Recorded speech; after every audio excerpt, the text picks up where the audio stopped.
Hello दोस्तों, नमस्कार। स्वागत है आपका हमारे यूट्यूब चैनल सम्राट एजुकेशन में। दोस्तों, आज के इस वीडियो में आप लोगों को बीएससी एग्रीकल्चर फिफ्थ सेमेस्टर के एक विषय production technology of fruit and plantation crop AG 507 का 4 से 5 मोस्ट इंपॉर्टेंट लॉन्ग क्वेश्चन बताने वाला हूं, जो कि आपके एग्जाम के लिए बहुत ही ज़्यादा इंपॉर्टेंट है। तो आप लोग वीडियो को पूरा देखिएगा, और यदि आप लोगों को इसका पीडीएफ चाहिए तो डिस्क्रिप्शन में व्हाट्सएप ग्रुप का लिंक, व्हाट्सएप नंबर दिया गया है, मैसेज करके आप लोग इसका पीडीएफ भी ले सकते हैं। तो चलिए बिना देरी किए स्टार्ट करते हैं। पहला क्वेश्चन है, रोपड़ फसलों को परिभाषित कीजिए। भारतीय अर्थव्यवस्था में इसका महत्व लिखिए। ठीक है, जो प्लांटेशन क्रॉप है उसको डिफाइन करना, उसको परिभाषित करना है। भारत की जो अर्थव्यवस्था है, इंडियन इकोनॉमी जो है, वहां पर इसका इंपॉर्टेंस लिखना। ठीक है, रोपड़ फसलों को परिभाषित कीजिए, भारतीय अर्थव्यवस्था में इसका महत्व लिखिए। इस प्रकार से क्वेश्चन है, और अभी क्वेश्चन बहुत ही जल्द आप लोगों का जो एग्जाम हुआ है पिछले ईयर, उसमें पूछा गया था। तो चलिए स्टार्ट करते हैं, देखते हैं क्या होता है रोपड़ फसलों का महत्व या परिभाषा। तो रोपड़ कृषि वाणिज्यिक खेती की श्रेणी में आता है। जो रोपड़ कृषि होता है, प्लांटेशन क्रॉप होता है, यह एक वाणिज्यिक श्रेणी की खेती के अंतर्गत आता है। इसमें वर्ष भर एक ही फसल उगाई जाती है। इस प्रकार की खेती के लिए बड़े मात्रा में श्रम और पूंजी की आवश्यकता होती है। ठीक है, जो हमारा प्लांटेशन क्रॉप होता है, प्लांटेशन क्रॉप की जो खेती की जाती है वो कमर्शियल स्तर पर की जाती है, कमर्शियल श्रेणी पर की जाती है। इसमें वर्ष भर में एक ही फसल को उगाया जाता है। इस प्रकार की खेती के लिए बड़े पैमाने में श्रम और पूंजी की आवश्यकता होती है। तो थोड़ी बेसिक बात है जो कि मैंने बताया। चलिए अब आगे देखते हैं क्या होता है। रोपड़ क्रॉप वह पौधे की खेती है जिन्हें बड़े पैमाने पर व्यापारिक उद्देश्य से उगाया जाता है। ठीक है, रोपड़ क्रॉप या प्लांटेशन क्रॉप वह फसलों की खेती है जिन्हें बड़े पैमाने पर व्यापारिक उद्देश्य से उगाया जाता है। इसमें सामान्यतः प्लांटेशन मतलब बोल सकते हैं क्या, वृक्षारोपण, देखभाल और बागवानी का सिस्टमेटिक उपयोग शामिल होता है। ठीक है, प्लांटेशन क्रॉप में रोपड़ और पौधे का देखभाल, बागवानी का सिस्टमेटिक उपयोग शामिल होता है। रोपड़ क्रॉप वह फसल होती है, रोपड़ क्रॉप वह पौधे की खेती होती है जिन्हें बड़े पैमाने पर व्यापारिक उद्देश्य से उगाया जाता है। इसमें सामान्यतः प्लांटेशन, केयरिंग और हॉर्टिकल्चर का सिस्टमेटिक उपयोग शामिल होता है। प्लांटेशन क्रॉप की खेती का मुख्य उद्देश्य व्यापारिक उपयोग के लिए उन्नत उत्पादन है। ठीक है, प्लांटेशन क्रॉप जो रोपड़ क्रॉप है, रोपड़ फसल, उसकी खेती का मुख्य उद्देश्य है व्यापारिक उपयोग के लिए उन्नत उत्पादन। व्यापारिक उपयोग के लिए उन्नत उत्पादन इसका मुख्य उद्देश्य है। इसमें चाय, कॉफी, रबर, खजूर, नारियल, आम, आड़ू आदि पौधे की खेती की जाती है। ठीक है, प्लांटेशन क्रॉप में चाय, कॉफी, रबर, खजूर, नारियल, आम, आड़ू आदि पौधे की खेती की जाती है। तो याद रखिएगा, प्लांटेशन क्रॉप में किस किस पौधे की खेती की जाती है, अभी आप लोगों को लिए जानना बहुत ही जरूरी है। चाय, कॉफी, रबर, खजूर, नारियल, आम, आड़ू आदि पौधे की खेती किसमें की जाती है? प्लांटेशन क्रॉप में की जाती है। प्लांटेशन क्रॉप क्या होता है? प्लांटेशन हुआ क्रॉप होता है या वह पौधे की खेती होती है जिन्हें बड़े पैमाने पर व्यापारिक उद्देश्य से उगाया जाता है। इसमें सामान्यतः वृक्षारोपण, उसका देखभाल और बागवानी का सिस्टमेटिक उपयोग शामिल होता है। प्लांटेशन क्रॉप खेती का मुख्य उद्देश्य व्यापारिक उपयोग के लिए उन्नत उत्पादन होता है। ठीक है, उम्मीद करते हैं आपको समझ में आया होगा। इसमें काफी, रबर, खजूर, नारियल, आम, आड़ू आदि पौधे की खेती की जाती है। चलिए देखते हैं आगे। रोपड़ फसलों का भारतीय अर्थव्यवस्था में महत्व। जो प्लांटेशन क्रॉप है इसका भारतीय अर्थव्यवस्था में क्या महत्व है उसके बारे में हम लोग देखेंगे। तो रोपड़ फसल भारतीय अर्थव्यवस्था में महत्वपूर्ण भूमिका निभाते हैं। व्यापारिक उद्देश्यों के लिए इनको बड़े पैमाने पर बोया जाता है या उगाया जाता है। ठीक है, रोपड़ फसल जो होते हैं भारतीय अर्थव्यवस्था में बहुत ही महत्वपूर्ण भूमिका निभाते हैं।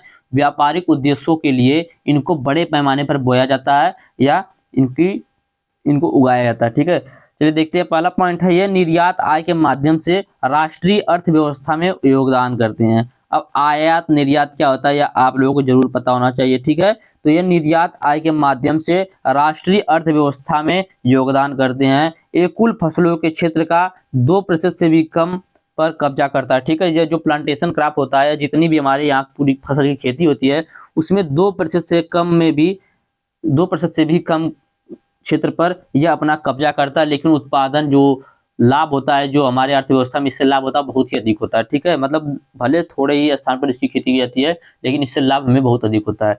तो यह निर्यात आय के माध्यम से राष्ट्रीय अर्थव्यवस्था में योगदान करता है। यह कुल फसलों के क्षेत्र का 2% से भी कम पर कब्जा करता है। सभी वस्तुओं की कुल निर्यात आय का लगभग 12.72% इसका होता है। ठीक है, सभी फसलों की निर्यात जो भी आय होती है, सभी फसलों की जो भी निर्यात आय होती है उसका 12.72% जो होता है सिर्फ प्लांटेशन क्रॉप से प्राप्त होता है। ठीक है, तो पहला इंपॉर्टेंस आप लोगों को समझ में आया मैंने क्या होता है कि पहले मैंने बताया कि रोपड़ फसलों का भारतीय अर्थव्यवस्था में महत्वपूर्ण भूमिका है। व्यापारिक उद्देश्यों के लिए आप इनको बड़े पैमाने पर उगाया जाता है। यह निर्यात आय के माध्यम से हमारी राष्ट्रीय अर्थव्यवस्था में योगदान करता है। ये कुल फसलों के क्षेत्र का 2% से भी कम पर कब्जा करता है। सभी वस्तुओं के कुल निर्यात आय का लगभग 12.72% प्लांटेशन क्रॉप से प्राप्त होता है। भारत विश्व में कुछ वृक्षारोपण फसलों में कुल उत्पादन में अग्रणी देश है। ठीक है, भारत विश्व में कुछ वृक्षारोपण फसल ऐसे हैं जिनमें अग्रणी है। जैसे चाय उत्पादन में 47% निभाता है भारत, हमारा देश, और काजू और सुपारी में 66% की हिस्सेदारी पूरा करता है। मतलब यह अग्रणी देश है हमारा भारत देश जो है। और भी फसलें हैं, मैंने 2 ही लिया है। तो हमारा भारत जो है विश्व में कुछ वृक्षारोपण फसलों के कुल उत्पादन में अग्रणी देश है। जैसे चाय उत्पादन में 47% का अकेले योगदान निभाता है हमारा भारत देश, और काजू और सुपारी के उत्पादन में 66% का अकेला हिस्सेदारी हमारा भारत देश निभाता है। ठीक है, तो आप लोग ये 2 पॉइंट याद हो गया। उम्मीद करते हैं ये दोनों पॉइंट आपको अच्छे समझ में आया होगा, और ऊपर के मैंने जो भी बताया वो भी अच्छे समझ में आएगा। चलिए देखते हैं आगे भी कुछ पॉइंट। और आर्थिक योजना में मदद, तो रोपड़ फसलें आर्थिक योजनाओं में मदद करती हैं और लोगों को रोजगार प्रदान करती है। ठीक है, जो रोपड़ फसल होती है, प्लांटेशन क्रॉप होती है, ये आर्थिक योजनाओं में मदद करती है और लोगों को रोजगार प्रदान करती है। इनमें चाय, कॉफी, रबर और अन्य फसलें शामिल होती हैं जो लाखों लोगों को रोजगार प्रदान करती है, जैसा मैंने पीछे बताया हुआ है। भारत रोपड़ फसलों की बड़ी मात्रा को विदेशों में निर्यात करता है, जिससे विदेशी मुद्रा प्राप्त होती है और विदेशी व्यापार में मदद होती है। ठीक है, भारत हमारा जो देश है वह रोपड़ फसलों की बड़ी मात्रा को विदेशों में निर्यात करता है, जिससे विदेशी मुद्रा प्राप्त होती है और विदेशी व्यापार में मदद होती है। रोपड़ फसलें कृषि उत्पादन को बढ़ाती है और इसके माध्यम से लोगों को आवश्यक भोजन सामग्री प्रदान करती है। ठीक है, रोपड़ फसलें अक्सर रूरल एरिया में उपस्थित होती है, मतलब जो ग्रामीण क्षेत्र है वहां पर उत्पन्न होती है, जिससे वहां की आर्थिक संरचना में सुधार होता है और लोगों को नए आर्थिक अवसर मिलते हैं।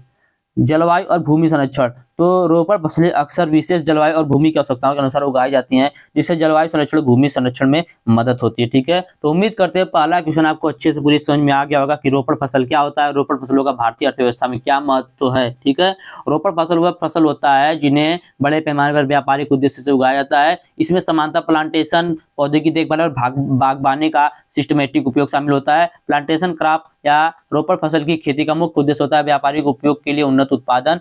रोपड़ फसल जो होते हैं ये निर्यात आय के माध्यम से राष्ट्रीय अर्थव्यवस्था में योगदान करते हैं। ये कुल फसलों के क्षेत्र का 2% से कम पर कब्जा करते हैं। सभी वस्तुओं के कुल निर्यात आय का लगभग 12.72% योगदान जो होता है रोपड़ फसलों का होता है, जो कि मैंने आप लोगों को बताया। भारत विश्व में कुछ वृक्षारोपण फसलों में कुल उत्पादन में अग्रणी देश है। जैसे चाय उत्पादन में अग्रणी देश से 47% उत्पादन अकेले करता है। काजू और सुपारी उत्पादन में 66% का योगदान देता है, जो कि अग्रणी देश हमारा भारत देश। ठीक है, उम्मीद करते हैं पहला क्वेश्चन आपको अच्छे से पूरी समझ में आया होगा, कहीं से कोई भी दिक्कत नहीं होगी। चलिए चलते हैं दूसरे क्वेश्चन पे। अगला है क्वेश्चन मूल वृंत के बारे में बताइए। ठीक है, मूल वृंत को बोला जाता है रूट स्टॉक। रूट स्टॉक से एक क्वेश्चन आपको पूछेगा। देखिए, किसी फसल का रूट स्टॉक पूछ सकता है, जैसे पूछेगा सेब के रूट स्टॉक के बारे में बताइए, आम के रूट स्टॉक के बारे में बताइए, तो इस प्रकार से पूछ सकता है कि रूट स्टॉक के बारे में। ठीक है, तो मूल वृंत उसको हिंदी में बोला जाता है। तो फल वृक्षों के वानस्पतिक प्रसारण के लिए मूल वृंत जो होता है बहुत ही उपयोगी पौधा माना जाता है। ठीक है, फल वृक्षों के वानस्पतिक प्रसारण के लिए मूल वृंत या रूट स्टॉक जो होता है बहुत ही उपयोगी पौधा माना जाता है। रूट स्टॉक एक ऐसा तना या पौधा होता है जो एक अन्य पौधे के जड़ों पर उगता है। ठीक है, रूट स्टॉक जो होता है एक ऐसा तना या पौधा होता है जो अन्य पौधे के जड़ पर उगता है। ध्यान दीजिएगा, जो रूट स्टॉक होता है एक ऐसा तना या पौधा होता है जो अन्य पौधे के जड़ों पर उगता है। रूट स्टॉक का मुख्य उद्देश्य एक अन्य पौधे को स्थायी रूप से स्थापित करना। इसका उपयोग पौधे की उन्नति और रोगों से बचाव में होता है। ठीक है, इसका जो उपयोग होता है पौधे में उन्नति और रोगों से बचाव के लिए होता है।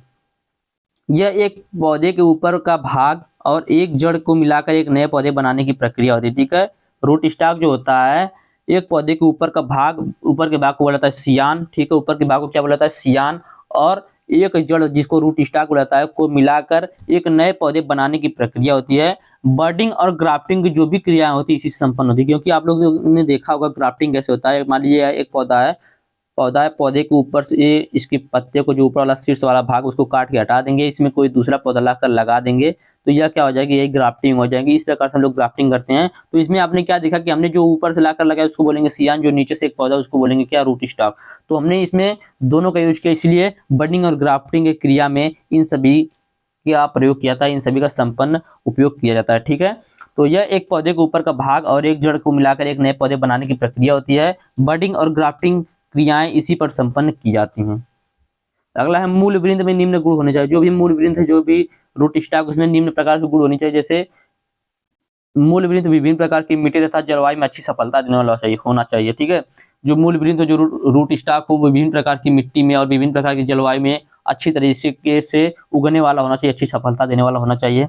मूल वृंत का पौधा कीट और बीमारी रहित होना चाहिए। ठीक है, जो मूल वृंत पौधा है वह कीट और बीमारी से रहित होना चाहिए, उसमें कीट और बीमारी का प्रकोप नहीं होना चाहिए। मूल वृंत अजैविक घटकों के प्रति अनुकूल होना चाहिए। जो मूल वृंत रूट स्टॉक वह अजैविक घटक जैसे बाढ़, सूखा, ठंडा, गर्मी, टेम्परेचर, इन सभी के प्रति क्या होना चाहिए, अनुकूल होना चाहिए।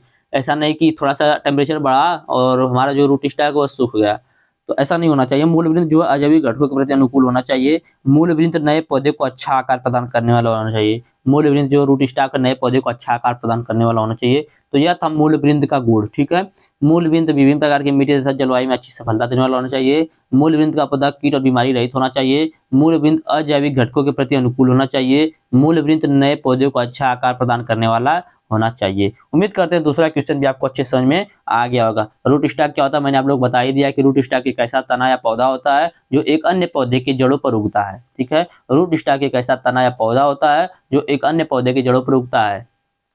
आगे देखते हैं अगला क्वेश्चन। जलवायु के आधार पर फलों का वर्गीकरण कीजिए। प्रत्येक जलवायु के दो दो फलों का नाम लिखिए। ठीक है, जलवायु के आधार पर देखिए बोला है जो फल है उसका वर्गीकरण करना है, क्लासिफिकेशन करना है और दो दो फलों का नाम लिखना है। तो हमारा जो भारत देश है, यहाँ पर हमारे भारत देश में तीनों प्रकार की जलवायु पाई जाती है, ट्रॉपिकल, सब ट्रॉपिकल एंड टेम्परेट। ठीक है, ट्रॉपिकल, टेम्परेट, सब ट्रॉपिकल तीनों प्रकार की क्लाइमेट पाई जाती है। तो इन तीनों प्रकार के क्लाइमेट के बारे में जानेंगे और इसके दो दो फलों के बारे में जानना है। तो देखिए मैं थोड़ा शॉर्ट में लिखा हूँ आप लोग को समझने के लिए। ठीक है, आप ये क्वेश्चन लॉन्ग का है, आप इसको लॉन्ग में अच्छे से बढ़ा करके लिख सकते हैं। चलिए देखते हैं। तो जलवायु के आधार पर इन्हें तीन भागों में वर्गीकृत किया गया। ठीक है, जलवायु के आधार पर फलों को तीन भागों में वर्गीकृत किया गया। पहला ट्रॉपिकल, दूसरा टेम्परेट, तीसरा सब ट्रॉपिकल। तो ट्रॉपिकल सबसे पहले हम लोग पढ़ेंगे ट्रॉपिकल क्लाइमेट के बारे में, जिसको बोला जाता है उष्ण जलवायु। ठीक है, जिसको क्या बोला जाता है, उष्ण जलवायु बोला जाता है। तो आप कैसे पहचानेंगे कि उष्ण जलवायु है। ठीक है, तो जब वर्षा होती है, वर्षा ऋतु के समय यह उष्ण जलवायु होता है। ठीक है, वर्षा ऋतु जब होता है मध्य जून से, मतलब 15 जून से सितंबर तक का जो भी समय होता है वह ट्रॉपिकल क्लाइमेट का होता है। ठीक है, तो जो मुख्यतः वर्षा ऋतु, देखिए मैं समझने के लिए यहाँ पर लिखा हूँ, जो मुख्यतः वर्षा ऋतु से मध्य जून सितंबर तक मिलता है। ठीक है, तो आप लोग को समझने के लिए कि आप लोग समझ जाएंगे कि ट्रॉपिकल क्लाइमेट कब होता है, टेम्परेट क्लाइमेट कब होता है, सब ट्रॉपिकल क्लाइमेट कब होता है, कितने महीने में कितने तारीख से कब तक का होता है। ठीक है, तो चलिए देखते हैं ट्रॉपिकल क्लाइमेट या उष्ण जलवायु। तो यह मुख्यतः वर्षा ऋतु में मध्य जून से सितंबर तक मिलता है। ठीक है, यह जो ट्रॉपिकल क्लाइमेट होता है यह वर्षा ऋतु में मध्य जून से सितंबर तक होता है। इसमें ट्रॉपिकल क्लाइमेट के कुछ फल, दो फल पूछा था, मैं तीन चार फल बताऊंगा आप लोगों को। आम, केला, पपीता, अमरूद आदि देखिए क्या है ट्रॉपिकल क्लाइमेट के फल है। देखिए आम जो होता है जब बारिश का मौसम होता है उसी टाइम आम हमारा फल लेता है, केला भी, पपीता भी और अमरूद भी। ठीक है, तो अमरूद तो जैसे अब क्या समय आ गया है, अब इतना तरक्की हो गई, इतना विकास हो गया है कि सभी फल को सभी मौसमों में पाया जा सकता है। लेकिन जो मुख्य रूप से उगाया जाता है, मुख्य सीजन उनका है तो यही है। ठीक है, ट्रॉपिकल क्लाइमेट में आम, केला, पपीता, अमरूद आदि, इतना याद रखना आप लोगों को। उसके बाद आपको बढ़ा चढ़ा कर लिखना है एग्जाम में। अगला टेम्परेट क्लाइमेट। तो टेम्परेट क्लाइमेट कब होता है, तो यह मुख्यतः सर्दियों के समय होता है, जैसा कि इस समय। ठीक है, यह मुख्यतः सर्दियों के समय होता है, ठंडी के समय होता है टेम्परेट क्लाइमेट, जैसा इस समय चलता है। टेम्परेट क्लाइमेट को शीतोष्ण जलवायु बुलाता है। यह अक्टूबर से जनवरी तक मिलता है, अक्टूबर से जनवरी फरवरी तक यह क्लाइमेट जो है वह मिलता है, अक्टूबर से जनवरी तक। इसमें सेब, नाशपाती, बादाम, अखरोट आदि प्रकार के फल जो प्राप्त होते हैं। लेकिन देखेंगे ये जो फल है हर समय मिलते हैं, तो इसके लिए भी इतनी टेक्नोलॉजी आ गई कि जिसको क्या कर सकते हैं, अब तो सभी मौसम में ग्रीन हाउस के माध्यम से उगा सकते हैं। ठीक है, और भी बहुत सारे प्रोसेस हैं और फलों को स्टोर करके भी रखा जा सकता है, लेकिन पहले ऐसा नहीं तो था। मतलब बात यहाँ पर उगाने वाली हो रही, तो उगाने का इनका जो सही समय हुआ है सेब ना, सॉरी, टेम्परेट क्लाइमेट। ठीक है, तो टेम्परेट क्लाइमेट। तीसरा है सब ट्रॉपिकल क्लाइमेट, उपोष्ण जलवायु। तो यह मुख्यतः गर्मियों में फरवरी जून तक मिलता है। यह जो सब ट्रॉपिकल क्लाइमेट होता है यह गर्मियों में फरवरी से जून तक मिलता है। कहाँ, कब से कब तक, फरवरी से जून तक मिलता है सब ट्रॉपिकल क्लाइमेट। देखो उपोष्ण जलवायु, इसमें नींबू, बेल, बेर, लीची, अंगूर, अनार आदि प्रकार के फल आते हैं। आप लोग को पता ही होगा कि नींबू जो होता है गर्मी में इसको सब लोग यूज करते हैं, बेल का रस बनाकर पीते हैं, बेर जो उसी समय होता है, लीची, अंगूर उसी समय होता है, अनार भी उसी समय होता है। ठीक है, तो सब ट्रॉपिकल क्लाइमेट क्या होता है, तो यह सब ट्रॉपिकल क्लाइमेट तो मैंने बता दिया कब होता है, तो यह गर्मियों में फरवरी जून तक मिलता है। इसमें नींबू, बेल, लीची, अंगूर, अनार आदि प्रकार के फल आते हैं। ठीक है, तो यह था जलवायु के आधार पर फलों का वर्गीकरण। वर्गीकरण, प्रत्येक जलवायु के दो दो फलों का नाम। मैं फिर से बताऊंगा, आप लोग जल्दी से सुनिएगा। तो जलवायु के आधार पर फलों को 3 भागों में बांटा गया है, ट्रॉपिकल क्लाइमेट, टेम्परेट क्लाइमेट, सब ट्रॉपिकल क्लाइमेट। ट्रॉपिकल क्लाइमेट के 2 फल आम, केला, पपीता, अमरूद। टेम्परेट क्लाइमेट के सेब, नाशपाती, बादाम, अखरोट। सब ट्रॉपिकल क्लाइमेट के नींबू, बेर, लीची, अंगूर, अनार आदि। ठीक है, चलिए आगे चलते हैं। अब देखेंगे नींबू वर्गीय फलों के मुख्य रोग एवं उनका नियंत्रण लिखिए, बहुत ज्यादा इंपॉर्टेंट है। नींबू वर्गीय फलों के मुख्य रोग एवं उनका नियंत्रण लिखिए। तो हम लोग पहले जान लेते हैं कि नींबू वर्गीय फल कौन कौन से होते हैं। तो जैसे संतरा हो गया, यह एक नींबू वर्गीय फल है। मौसमी हो गया, ठीक है, मौसमी हो गया, इसको मौसम्बी बोलते हैं सब लोग, तो मौसमी हो गया, यह भी एक नींबू वर्गीय फल है। नींबू और लेमन, ये सब क्या है, ये सब नींबू वर्गीय फल है। और भी फल है, तो मैंने 3-4 फलों का नाम बताया कि आप लोग समझ जाएं कि कैसा नींबू वर्गीय फल होता है। ठीक है, तो संतरा, मौसमी, नींबू, लेमन आदि नींबू वर्गीय फल हैं। नींबू वर्गीय फलों में फूल आने से पकने तक पौधे एवं फलों पर विभिन्न प्रकार की बीमारियों का आक्रमण होता है। चलिए देखते हैं। सबसे पहले हम लोग जानेंगे नींबू के कैंकर डिजीज के बारे में, सिट्रस कैंकर। ठीक है, नींबू का कैंकर या सिट्रस कैंकर इसको बोला जाता है। तो यह जीवाणु द्वारा फैलने वाला यह रोग है। ठीक है, नींबू का जो कैंकर रोग है, यह जीवाणु द्वारा फैलने वाला यह रोग है। इससे प्रभावित पौधे की तने, पत्तियों, शाखाओं तथा फूलों पर शुरू में हल्के पीले दाग दिखाई देते हैं, सॉरी फलों पर। ठीक है, इस रोग से प्रभावित पौधे की तने, पत्तियों, शाखाओं तथा फलों पर शुरू में हल्के पीले रंग के दाग दिखाई देते हैं, जो बाद में खुरदरे फटे हुए कारकनुमा धब्बों में बदल जाते हैं। ठीक है, कारकनुमा धब्बों में बदल जाते हैं। पत्तियां पीली पड़कर सूखने लगती हैं। इस बीमारी से ग्रसित फलों का मूल्य कम हो जाता है। ठीक है, इस बीमारी से ग्रसित जो पौधे होते हैं उनका मूल्य कम हो जाता है। तो यह पहला डिजीज मैंने आप लोग बताया कि सिट्रस कैंकर, यह जीवाणु द्वारा होने वाला रोग है। सिट्रस कैंकर जो है जीवाणु द्वारा होने वाला एक रोग है। इससे प्रभावित पौधे की तने, पत्तियां, शाखाओं तथा फलों पर शुरू में हल्के पीले रंग के दाग दिखाई देते हैं, जो बाद में खुरदुरे फटे हुए कारकनुमा धब्बों में बदल जाते हैं। पत्तियां पीली पड़कर सूखने लगती हैं। इस बीमारी से ग्रसित फल जो होता है उसका मूल्य बहुत ही कम मिलता है। ठीक है, यह तो था नींबू कैंकर रोग होता है। क्या आप देखेंगे इसके मैनेजमेंट के बारे में, इसके प्रबंध के बारे में या इसके नियंत्रण के बारे में। तो इस रोग की रोकथाम के लिए 0.3% कॉपर ऑक्सीक्लोराइड, ठीक है, याद रखिएगा। नींबू का जो कैंकर रोग है, इस रोग से बचने के लिए, इस रोग के नियंत्रण के लिए, रोकथाम के लिए 0.3% कॉपर ऑक्सीक्लोराइड का छिड़काव करना चाहिए। किसका? कॉपर ऑक्सीक्लोराइड का छिड़काव करना चाहिए। अक्टूबर से नवंबर के महीने में 10 ग्राम स्ट्रेप्टोमाइसिन सल्फेट और 10 ग्राम कॉपर सल्फेट को 50 लीटर पानी में घोल बनाकर 5 लीटर पानी में घोल बनाकर छिड़काव करना चाहिए। ठीक है, तो नींबू का जो कैंकर रोग है, मैंने क्या बताया कि यह एक जीवाणु द्वारा फैलने वाला रोग है। इससे प्रभावित पौधे की तने, पत्तियां, शाखाओं तथा फलों पर शुरू में हल्के पीले रंग के दाग दिखाई देते हैं, जो बाद में खुरदुरे फटे हुए कारकनुमा धब्बों में बदल जाते हैं। पत्तियां पीली पड़कर सूखने लगती हैं। इस बीमारी से ग्रसित फलों का मूल्य कम हो जाता है। इस रोग की रोकथाम के लिए 0.3% कॉपर ऑक्सीक्लोराइड का छिड़काव करना चाहिए। अक्टूबर से नवंबर के महीने में 10 ग्राम स्ट्रेप्टोमाइसिन सल्फेट और 10 ग्राम कॉपर सल्फेट को 50 लीटर पानी में बने घोल का छिड़काव करना चाहिए। आगे देखेंगे नींबू का दूसरा रोग है, नींबू का एंथ्रेक्नोज डाइबैक रोग। ठीक है, नींबू का एंथ्रेक्नोज या डाइबैक रोग बहुत ज्यादा इंपॉर्टेंट है। ठीक है, देखिए पूछ सकता है सिर्फ नींबू के एंथ्रेक्नोज या डाइबैक रोग के बारे में बताइए, या पूरा पूछ सकता है नींबू वर्गीय फसलों के रोग के बारे में बताइए और उनका प्रबंध कीजिए। तो हम लोग सब देखेंगे, चार डिजीज के बारे में हम लोग देखेंगे, क्योंकि डिजीज तो बहुत सारा है लेकिन सबको नहीं देखना, मुख्य डिजीज के बारे में देखना है। तो नींबू का एंथ्रेक्नोज या डाइबैक रोग, यह भी एक मुख्य डिजीज है। तो यह एक कवक जनित रोग है। ठीक है, नींबू का जो एंथ्रेक्नोज या डाइबैक रोग है, यह एक कवक जनित रोग है। लेकिन जो कैंकर रोग था वह जीवाणु द्वारा होने वाला रोग था, जीवाणु जनित रोग था। तो नींबू का एंथ्रेक्नोज रोग एक कवक जनित रोग है। यह रोग कोलेटोट्राइकम, ध्यान दीजिएगा, यह देखिए कवक का नाम है। ठीक है, कोलेटोट्राइकम ग्लोयोस्पोराइड्स। ठीक है, ग्लोयोस्पोराइड्स इस कवक का नाम है। यह रोग शाखाओं को प्रभावित करता है।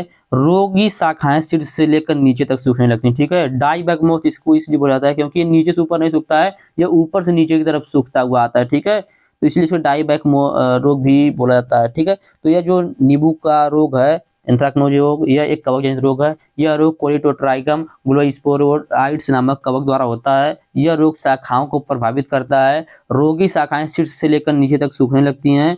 यह शीर्ष से पीली होकर सूखती हैं तथा अंततः संपूर्ण पौधा सूख जाता है। ठीक है, इस रोग से प्रभावित पौधे शीर्ष से सूखती हुई नीचे आती हैं और संपूर्ण पौधा सूख जाता है। इसका नियंत्रण के लिए कार्बेंडाजिम 0.1% अथवा कैप्टाल 0.2% घोल का 3 बार छिड़काव करना चाहिए। ठीक है, इस रोग के नियंत्रण के लिए नींबू के कैंकर रोग एंथ्रेक्नोज रोग के नियंत्रण के लिए 0.1% कार्बेंडाजिम अथवा कैप्टाल 0.2% घोल का 3 बार छिड़काव करना चाहिए। पौधों में यूरिया खाद जो समुचित मात्रा में प्रयोग करना चाहिए। तो यह था आप लोगों का दूसरा डिजीज, नींबू का एंथ्रेक्नोज या डाईबैक रोग। चलिए देखते हैं अगला रोग, नींबू का चूर्णीय आसिता या powdery mildew disease of lemon. ठीक है, तो यह भी एक कवक जनित रोग है। ठीक है, यह भी एक कवक जनित रोग है। यह रोग एक्रोस्पोरियम टिनिजेटियनियम, सॉरी थोड़ा सा जवान लड़खड़ा जाता है। तो यह एक कवक जनित रोग है। यह रोग एक्रोस्पोरियम टिंजिटेनियम नामक कवक द्वारा होता है। ठीक है, यह जो नींबू का चूर्णित आसिता रोग है, पाउडरी मिल्ड्यू रोग है, यह एक्रोस्पोरियम टिंजिटेनियम नामक कवक द्वारा होने वाला एक रोग है। इस रोग से प्रभावित पत्तियों की ऊपरी सतह पर सफेद चूड़ के समान कवक की धब्बे दिखाई देते हैं। ठीक है, यह जो रोग होता है, यह जो रोग किसी पौधे पर हो जाता है, उसकी जो पत्तियां होती है उस पर सफेद चूड़ का पाउडर के समान, ठीक है, पाउडर जैसा होता है सफेद का, उसके समान जो कवक होते हैं वह अपना प्रकोप दिखा देते हैं। कवक क्या करते हैं, उस पर एक स्टोर हो जाते हैं, एकत्रित हो जाते हैं, जिस जो पाउडर की तरह दिखने लगते हैं। ठीक है, तो इस रोग से प्रभावित पत्तियों की ऊपरी सतह पर सफेद चूड़ के समान कवक के धब्बे दिखाई देते हैं। ये धब्बे बढ़कर पूरी पत्तियों को ढक लेते हैं। ये जो धब्बा होता है कवक का, यह बढ़कर पूरी पत्तियों को ढक लेता है। रोग से ग्रसित पत्तियां पीली पड़कर मुड़ने लगती हैं और फल जो होता है वह परिपक्व होने से पहले ही झड़ जाता है। जिसका जो फल होता है परिपक्व होने से पहले ही झड़ जाता है। तो यही था नींबू का चूर्णिल आसिता रोग। इसे पाउडरी मिल्ड्यू रोग इसलिए बोला जाता है क्योंकि यह पाउडर के समान पत्ती के ऊपर क्या होता है, कवक जो होता है अपना प्रकोप दिखाते हैं या कवक का धब्बा दिखाई देने लगता है। इसके नियंत्रण के लिए कैलक्सीन 0.2 से 3% का 15 दिन के अंतराल पर छिड़काव करना चाहिए। ठीक है, इस रोग से नियंत्रण के लिए कैलक्सीन 0.2 से 3% का 15 दिन के अंतराल पर छिड़काव करना चाहिए। रोग से बचने के लिए घुलनशील सल्फर 0.2% और ट्राइडेमोर्फ 0.1% अथवा कार्बेंडाजिम 0.5% का 20 दिन के अंतराल पर 3 बार छिड़काव करना चाहिए। ठीक है, देखिए यह तो था रोग लग जाएगा तो क्या करना है, रोग लग जाएगा तो कैलेक्सिन 0.2% का से 0.3% का 15 दिन के अंतराल पर छिड़काव करेंगे। यदि रोग से बचना है तो उसके लिए घुलनशील सल्फर 0.2%, ट्राइडेमोर्फ 0.1%, कार्बेंडाजिम 0.05% का 20 दिन के अंतराल पर 3 बार छिड़काव करना चाहिए। चलिए चलते अगले डिजीज पे, नींबू का आर्द्र गलन रोग। ठीक है, तो यह रोग नर्सरी में पौधों को हानि पहुंचाता है। यह जो रोग होता है नर्सरी में जो पौधे होते हैं गल जाते हैं। ठीक है, तो यह रोग जो होता है नर्सरी में पौधों को हानि पहुंचाता है। आर्द्र गलन नए पौधे या बीज अंकुरों का सामान्य रोग होता है। आर्द्र गलन जो रोग होता है यह नए पौधे या बीज अंकुर जो होते हैं उनका सामान्य रोग होता है। यह उन सभी स्थानों पर पाया जाता है जहां पर नमी की अधिकता तथा खेतों में जल निकास का उचित प्रबंध नहीं होता है। आर्द्र गलन रोग नींबू वर्गीय फसलों की सभी प्रजातियों के नए अंकुरित होने वाले पौधों को रोग ग्रसित कर सकता है। यह रोग पीथियम फाइटोपथेरा एवं राइजोक्टोनिया नामक कवकों की प्रजातियों द्वारा होता है। यह जो रोग होता है वह पीथियम फाइटोपथेरा एवं राइजोक्टोनिया नामक कवकों की प्रजाति द्वारा होता है। इस रोग में पौधे भूमि की सतह पर गलकर गिरने लगते हैं और मर जाते हैं। इस रोग में पौधे होते हैं वो भूमि की सतह के पास से गलकर गिरने लगते हैं और मर जाते हैं। ठीक है, रोग की रोकथाम के लिए उचित कवकनाशियों से भूमि का उपचार करना चाहिए। मृदा के निर्जमीकरण के लिए एक बार फार्मेलिन को 50 भाग जल में मिलाकर नर्सरी की मिट्टी को 4 इंच गहराई तक गीला कर देना चाहिए। इस निर्जमीकरण के साथ साथ यदि मृदा में बोर्डो मिश्रण 5:50 के अनुपात में फाइटोलान 0.2%, फेरिनॉक्स 0.5%, कैप्टान 0.2% इत्यादि कवकनाशियों को भी मिला दिया जाए तो आर्द्र गलन रोग उत्पन्न होने की संभावना बहुत ही कम हो जाती है। ठीक है, तो यह था आप लोगों का 4 रोग जो कि 4 क्वेश्चन जो कि मैंने आप लोग को बताया। उम्मीद करते हैं चारों क्वेश्चन आपको अच्छे समझ आया होगा और वीडियो भी आप लोगों को बहुत ही अच्छा लगा होगा। और वीडियो अच्छा लगा है तो वीडियो को लाइक जरूर कीजिएगा और चैनल को सब्सक्राइब कीजिएगा, अपने दोस्तों के पास शेयर कीजिएगा ताकि उनकी तैयारी भी अच्छी तरीके से हो सके। और उम्मीद करते हैं और आशा करते हैं आप लोग वीडियो को शेयर भी जरूर करेंगे। धन्यवाद, जय हिंद।